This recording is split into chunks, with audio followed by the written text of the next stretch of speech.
Good morning बच्चा लोग। आज हम लोग पढ़ेंगे ब्लड आबादी कितनी है। तो हमारे इंडिया की टोटल एक्सीडेंट हो रहा है तो लॉस हो रहा है ब्लड, कभी लड़ गए जाति धर्म के नाम पे तो लॉस हो गया ब्लड का, कभी एक्सीडेंट हो गया तो लॉस हो गया। बट जब हॉस्पिटल में जाते हैं तो हम एक हो जाते हैं, क्योंकि वहाँ हम दोनों को एक दूसरे की डिपेंडेंसी। गुड मॉर्निंग बच्चा लोग। आज हम लोग पढ़ेंगे ब्लड ग्रुप। पढ़ाने की क्या ज़रूरत है, आप सब कुछ बच्चे लोग इतने समझदार और काबिल हैं कि आप लोग को सबको पता होगा, क्योंकि स्मार्टफोन का ज़माना है। आप हर कुछ पहले से पढ़ लेते हैं।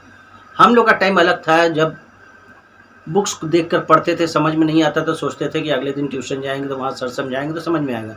बट आज स्मार्टफोन का ज़माना है, हर कुछ आप लोग पहले से समझ जाते हैं। और ये अच्छी चीज़ भी है कि स्मार्टफोन से हम लोग अच्छी चीज़ को लें अपने ज़िंदगी में। आज हम लोग जानेंगे ब्लड ग्रुप के बारे में। तो बेसिकली हम लोग जानते हैं कि RH फैक्टर जो होता है, जिससे कि ब्लड ग्रुप डिफाइन होता है कि पॉजिटिव RH फैक्टर का है कि निगेटिव RH फैक्टर का। अब ब्लड ग्रुप में बेसिकली हम लोग जानते हैं A positive, B positive, AB positive, O positive, यही होता है। निगेटिव में नहीं जाएंगे क्योंकि निगेटिव कम होते हैं।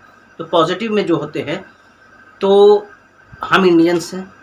तो इंडियंस में तो अगर जाओगे तो सबसे पहले देखेंगे कि हमारे इंडिया की आबादी कितनी है। तो हमारे इंडिया की टोटल आबादी है 143.81। तो 0.81 को छोड़ देते हैं तो आप मोटा मोटा कह सकते हैं कि 143 करोड़ की आबादी है। बिल्कुल हमारी आबादी बहुत अच्छी है। इंडिया की टोटल आबादी कितनी है? 143 करोड़। इस 143 करोड़ में ए पॉजिटिव वाले की आबादी कुछ और होगी, बी पॉजिटिव की अलग होगी, ए बी पॉजिटिव की अलग होगी, ओ पॉजिटिव की अलग होगी।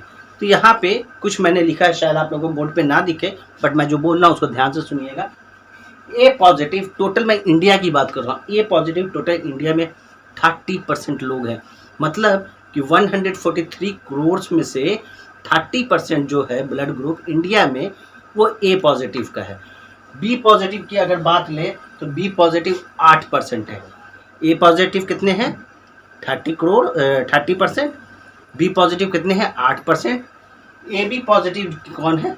2%। ए बी पॉजिटिव कितने हैं? 2%। सबसे ज़्यादा ब्लड ग्रुप की पॉपुलेशन इंडिया में ओ पॉजिटिव की है, 35%। बिल्कुल सही सुना आप लोगों ने दोस्तों, बच्चों, कि 35% टोटल आबादी हिंदुस्तान की जो है वो ओ पॉजिटिव में आती है। तो इसीलिए हम लोग देखते हैं कि ओ पॉजिटिव में लोग ज़्यादा मिलते हैं। अब इंडिया की एक बार फिर से बात करें, टोटल पॉपुलेशन कितनी है? तो 143 करोड़, जिसमें ए पॉजिटिव कितने हैं? 30%। बी पॉजिटिव कितने हैं? तो आपको 8%। ए बी पॉजिटिव कितने हैं? तो 2%। और सबसे ज़्यादा कौन है? O positive. कितने हैं? 35%। तो ये टोटल आप तकरीबन 70% जो देखेंगे वो सारे RH फैक्टर पॉजिटिव वाले हैं। जो 28 से 30% बचे हैं वो RH फैक्टर निगेटिव वाले होंगे।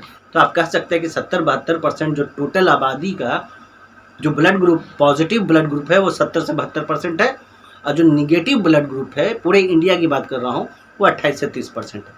ये इंडिया की बात हुई। हम बिहार में रहते हैं, हम बिहारी हैं, तो हमारा फ़र्ज़ है कि बिहार के भी बारे में जाने। बिहार की टोटल आबादी 13 करोड़ से 13 करोड़ है। क्लियर? बिहार की टोटल आबादी कितने है? 13 करोड़। तो इस 13 करोड़ में ए पॉजिटिव वाले जो है वो 19% है, 19%। बी पॉजिटिव वाले हैं वो 35%। अब यहाँ पे देखो थोड़ा सा तालमेल गड़बड़ाया।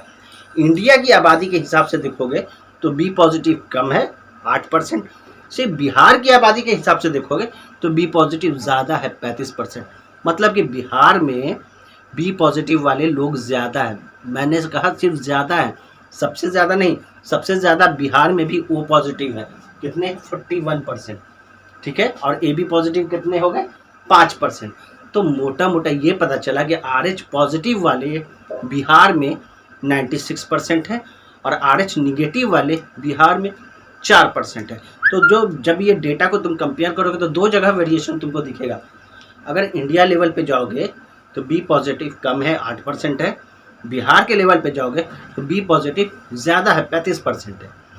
इंडिया लेवल पे जाओगे तो RH पॉजिटिव 70% है, RH निगेटिव 30% है। बिहार के लेवल पे जाओगे तो RH पॉजिटिव आपको 96% है और RH निगेटिव 4% है। तो ये मोटा मोटा हमारा ब्लड ग्रुप पता चला कि बिहार में क्या है, इंडिया में क्या है। 143 करोड़ की आबादी में क्या डिवीज़न है, बाइफर्केशन है। और 13 करोड़ की आबादी में क्या बाइफर्केशन है, डिवीज़न है। ब्लड ग्रुप तो समझते ही हो कि क्या काम है हमारे बॉडी में। अब थोड़ा सा अगर इसके बाहर में बात करें हम, तो ये ब्लड ग्रुप, ब्लड जो है बड़े काम की चीज़ है, इंसान के बॉडी के अंदर है, पता है 5 से 6 लीटर में प्रेजेंट होता है। हम लोग दुनिया में लड़ते रहते हैं, एक दूसरे का ब्लड बहाते रहते हैं, कुछ ना कुछ वजह से लड़ रहे हैं। कभी एक्सीडेंट हो रहा है तो लॉस हो रहा है ब्लड, कभी लड़ गए जाति धर्म के नाम पे तो लॉस हो गया ब्लड का, कभी एक्सीडेंट हो गया तो लॉस हो गया ब्लड का। और ये हमें कहाँ से मिलेगा, ब्लड बैंक से मिलेगा। ये कहाँ से हमारी जान बचेगी, तो हॉस्पिटल से बचेगी। दुनिया में तो हम लड़ रहे हैं, बट जब हॉस्पिटल में जाते हैं तो हम एक हो जाते हैं, क्योंकि वहाँ हम दोनों को एक दूसरे की डिपेंडेंसी है, ज़रूरत है। तो भैया मेरे कहने का मतलब है कि जब हम हॉस्पिटल में नहीं लड़ते हैं आपस में, जब हम पुलिस थाने में नहीं लड़ते हैं आपस में, जब हम कोई मुसीबत पड़ जाता है देश के लिए तो एक साथ खड़े हो जाते हैं दुश्मन से लड़ने के लिए, तो भैया देश के अंदर हम लोग क्यों लड़ते हैं। तो ये ब्लड ग्रुप पढ़ाते पढ़ाते मैं इसलिए बता रहा हूँ कि ब्लड की जो अहमियत है ज़िंदगी में बहुत ज़्यादा है। थोड़ी सी ब्लड की कमी की वजह से भी मौत हो जाती है। तो ब्लड की अहमियत को समझें, इम्पोर्टेंस को समझें, लोगों तक जागरूक करें इसको, और इसकी लाइफ में बहुत इम्पोर्टेंस है, इसलिए इसकी इज्जत करें और अपनी ज़िंदगी की अहमियत को समझें।